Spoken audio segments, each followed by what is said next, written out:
ভিডিওটিতে ক্লিক করার জন্য আপনাদেরকে জানাই অসংখ্য অসংখ্য ধন্যবাদ। আপনারা দেখছেন আপনাদের প্রিয় ইউটিউব চ্যানেল এমপ্লয়ার সাপোর্টার। তো ফ্রেন্ডস, ইতিমধ্যেই কর্মচারীদের জন্য ফিরছে পুরনো নিয়মই অষ্টম বেতন কমিশন এবং ডিএ নিয়ে বড় সিদ্ধান্ত।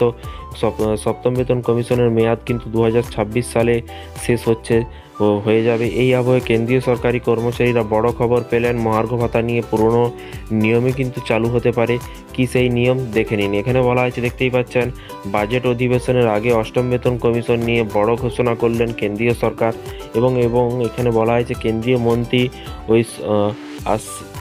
অশ্বিনী বৈষ্ণব জানিয়েছে, কেন্দ্রীয় সরকারি কর্মচারী ও পেনশনভোগীদের বেতনের কাঠামো সংশোধন আনতে অষ্টম বেতন কমিশন অনুমোদন দিয়েছে কেন্দ্র সরকার।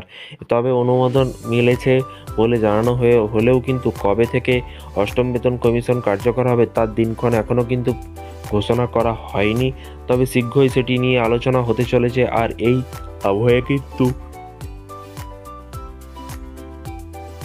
গুঞ্জন উঠেছে যে নয়া কমিশনে নাকি পঞ্চম বেতন কমিশনে ছায়া পড়তে চলেছে। এর পাশাপাশি বলা হয়েছে 2026 সালে সপ্তম বেতন কমিশন চালু করে কিন্তু কেন্দ্র। তাতে কিন্তু কেন্দ্রীয় সরকারি কর্মচারীদের বেতনের পরিকাঠামো বেশ কিছু রদবদল আসে। সেই সময় ন্যূনতম বেসিক বেতন বাড়িয়ে 18,000 টাকা করে দেওয়া হয় এবং এর পাশাপাশি মন্ত্রিসভার সচিবদের ক্ষেত্রে বেসিক সর্বোচ্চ বেড়ে হয় কিন্তু 2.5 লক্ষ এবং গ্র্যাচুইটি এবং সিলিংও বেড়ে হয় 20 লক্ষ টাকা। এইদিকে আবারও কিন্তু 2006 সালে ষষ্ঠ বেতন কমিশনের আওতায় ন্যূনতম বেসিক 7,000 এবং সর্বোচ্চ বেসিক বেতন 80,000 করা হয়েছিল এবং গ্র্যাচুইটি সিলিং 10 লক্ষ টাকা করা হয়। তাই অষ্টম বেতন কমিশনের আওতায় বেতন এবং পেনশনে অনেকটাই বাড়তে পারে বলে কিন্তু আশা করা হচ্ছে এবং তার উপর আবার কিন্তু কর্মচারীদের দাবি, পঞ্চম বেতন কমিশনের সময়কালে মহার্ঘ ভাতা নিয়ে যা নিয়ম ছিল তা যেন অষ্টম বেতন কমিশন চালু হয়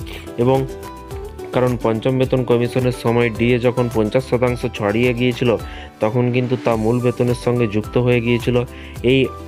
তাই এবারে কিন্তু অষ্টম বেতন কমিশনের যাতে সেই নিয়ম ফিরিয়ে আনা হয় সেটাই কিন্তু দাবি করেছেন কর্মচারীরা এবং পঞ্চম বেতন কমিশনের সময় কেন্দ্রীয় সরকারি কর্মচারীদের 2008 সালে 1 এপ্রিল থেকে 50% ডিএ জুড়ে কিন্তু মূল বেতন বৃদ্ধির অনুমোদন দিয়েছে কেন্দ্রীয় সরকার এবং কিন্তু পরে ষষ্ঠ বেতন কমিশন চালু হয় সেই নিয়ম আর চালু রাখা হয়নি। এমনকি সপ্তম বেতন কমিশনের এই নিয়ম বন্ধ করে দেওয়া হয়েছিল, তাই সেটি কিন্তু পুনরায় চালুর জন্য আবেদন করা হয়েছে এবং এর পাশাপাশি প্রসঙ্গত পঞ্চম বেতন কমিশন চালুর পর থেকেই কিন্তু কেন্দ্রীয় সরকারি কর্মচারীদের ন্যূনতম বেতন বৃদ্ধি পেয়েছে 32,627 এবং এখানে আরও বলা হয়েছে, দেখতেই পাচ্ছেন, যখন প্রথম বেতন কমিশন চালু ছিল তখন ন্যূনতম বেতন প্রতি মাসে 55 টাকা ছিল এবং সর্বোচ্চ বেতন ছিল মাসিক 2,000 টাকা এবং এর পাশাপাশি দ্বিতীয় মাসিক ন্যূনতম বেতন বাড়িয়ে 80 টাকা করা হয়েছিল।